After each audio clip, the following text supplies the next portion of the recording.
தெளிவான விளக்கம், அருமையான புரிதல், எத்தனை வாட்டி கேள்வி கேட்டாலும் கோவப்படாமல் முகம் சுழிக்காமல் திருப்பி சொல்லக்கூடிய ஒரு தன்மையெல்லாம் அது வந்து உண்மையான ஆசானுக்குள்ள பண்பு. பாராட்டுகளும் மனமார்ந்த உள்ளார்ந்த ஆழ்மனதிலிருந்து வாழ்த்துக்களையும் தெரிவித்துக் கொள்கிறேன்.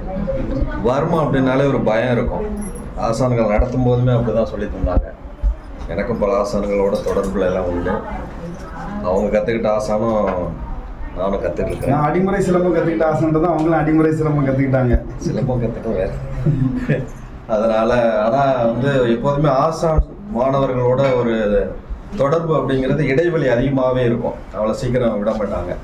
ஆனால் நம்ம ஆசான், ஆனந்த ஆசான், மதுரானந்தம், பேரானந்தம், அந்த ஆசான் அப்படிங்கிற உறவை தள்ளி ஒரு இதை வந்து எளிய மக்களுக்கு மற்றவங்களுக்கு எடுத்துக்கொண்டு செல்ல வேண்டும் அப்படிங்கிறதுல ரொம்ப உறுதியாக இருந்து செய்தது வரைக்கும் பாராட்டுகள்.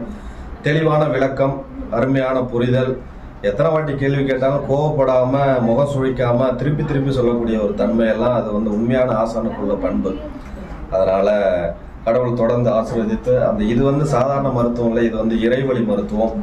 மேலே இருக்கனுடைய அருள் இல்லை அப்படின்னா இது தொடர்ந்து எடுத்துகிட்டு போக முடியாது. அந்த அருள் இறைவன் தொடர்ந்து அளித்து பல மக்களுக்கு இன்னும் நோயிலிருந்து குணமாகி இதனுடைய பார்க்கும்போது யாரும் இவ்வளோ சீக்கிரம் காட்ட மாட்டாங்க. இவ்வளோ அற்புதமாக தெளிவாக வச்சுருக்கிறதே வந்து எவ்வளவு வந்து வெளிப்படைத்தன்மையாக இன்னும் வந்து வளர்த்தெடுக்கணும், வளர்ந்து செல்ல வேண்டும் என்ற ஒரு நோக்கோடு, உயரிய நோக்கோடு இருக்கிறாங்க. அதனால் நம்மளும் வாழ்த்து தெரிவிப்போம். நம்மளால் முயன்ற பொருள் உதவியும் அவர்களுக்கு செய்வோம். தொடர்ந்து செய்கிறதுக்கான ஆசிரியம் மாதிரி கடவுள் தர பிரார்த்திக்கிறோம். நன்றி.